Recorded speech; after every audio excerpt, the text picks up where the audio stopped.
استغفار کو پکڑ لے انشاءاللہ you will C the result. میں ایک واقعہ سنا کے بات کو ختم کرتا ہوں. امام احمد بن حنبل کا ایک بہت مشہور واقعہ. Imam Ahmad bin Hanbal is one of the great imams. 4 imams ہیں.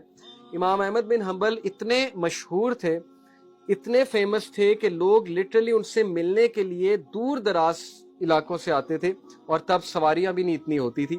تو امام احمد بن حنبل ایک بار عراق کے ایک علاقے میں گئے, اور وہاں پر جب تھک ہار گئے تو ایک مسجد میں جا کر انہوں نے ریسٹ کرنا چاہا.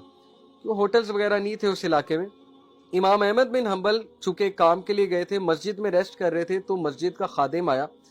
وہ سب کہتا ہے پتہ نہیں کون شخص ہے, کیونکہ پھٹے پرانے کپڑے تھے, سفر کر کے آئے. تو انہوں نے کہا نکلو باہر, کون ہو تم؟ اب وہ امام اتنے ہمبل ہوتے تھے, اتنے ہمبل ہوا کرتے تھے. ہمارے بزرگ انہوں نے نہیں بتایا میں امام احمد بن حنبل ہوں. انہوں نے کہا کہ I just want to rest a but.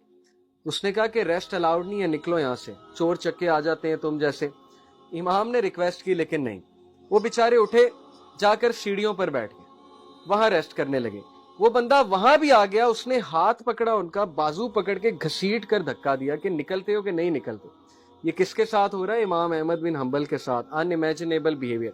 اگر اس کو پتہ لگ جاتا ہے امام احمد بن حنبل ہے تو اسی وقت پاؤں پڑ جاتا.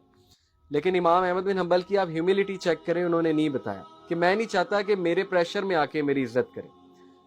تو ایک بیکر قریب تھا, جو بیکری والا تھا, وہ روٹیاں لگا رہا تھا, نان شان لگا رہا تھا, رات کا وقت تھا. اس نے دیکھا کہ یہ بھلا آدمی معلوم ہوتا ہے, غریب سا آدمی ہے. اس نے کہا اب ایسا کرے آپ میری طرف آ جائیں. امام احمد بن حنبل بڑا خوش ہوئے. کیا دیکھتے ہیں کہ جب وہ اس کی طرف آئے, آ کر بیٹھے, تو وہ بندہ نا استغفار بہت کر رہا ہے, استغفر اللہ استغفر اللہ استغفر اللہ توبو الیہ, اور روٹیاں لگا رہا ہے, ساتھ ساتھ نان لگا رہا ہے. تو امام احمد بن حنبل بڑا خوش ہوئے, کہتے کہ او مین آپ بہت زیادہ استغفار کرتے ہیں. تو اس نے کہا کہ اس کی ایک وجہ ہے. امام احمد بن حنبل نے کہا کیا وجہ ہے؟ ہی سیڈ کہ میں نے ایک حدیث سنی.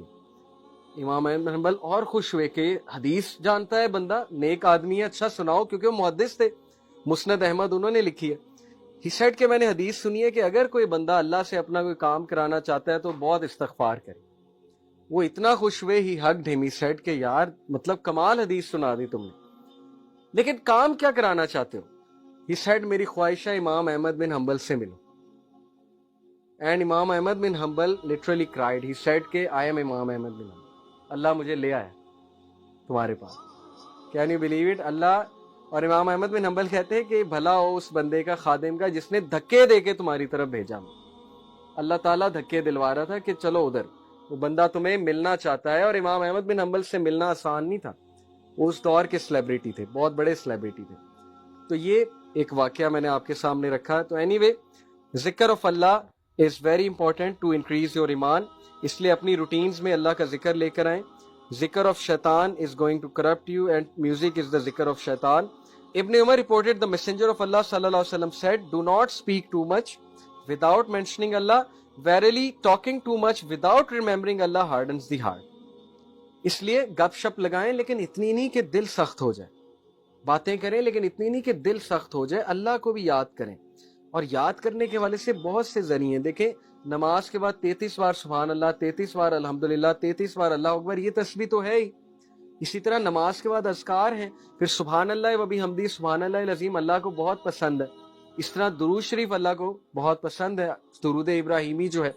تو بہت سے ذکر و اذکار مینشن ہے, پھر صبح اور شام کے اذکار بھی ہیں. سو may Allah subhanahu wa ta'ala make us act on whatever said. جزاکم اللہ خیر for coming. بارک اللہ فیک. سبحانک اللہ و بحمدک, اشہد ان لا الہ الا انت, استغفرک و اتوب الیک. والسلام علیکم و رحمۃ اللہ وبرکاتہ.